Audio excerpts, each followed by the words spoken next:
মানুষ কখনো বৃদ্ধ হয় না।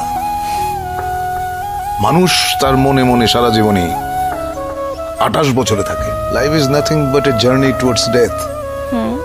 মৃত্যুর দিকে ক্রমাগত এগিয়ে যাওয়ার নামই হচ্ছে জীবন।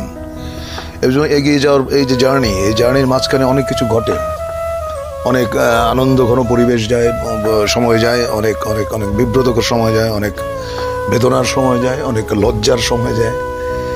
এই জার্নিটাই হচ্ছে জীবন। আপোষ করে তো ভীতু মানুষ, আপোষ করে হচ্ছে যারা মেরুদণ্ডহীন প্রাণী। দুরাশা কিন্তু ভালো জিনিস না, যে তুমি এমন কিছু আশা করবে না যেটা তোমার নাগালের বাইরে। তোমার নাগালের বাইরে যেটা, সেটা যখনই তুমি আশা করবে সেটা দুরাশা। দুরাশাটা করতে নেই। আশা করো যা তোমার ক্ষমতার ভেতরে আছে, যা তুমি অর্জন করতে পারবে, যা তুমি গ্রহণ করতে পারবে, ওইটুকু আশা নিয়েই মানুষ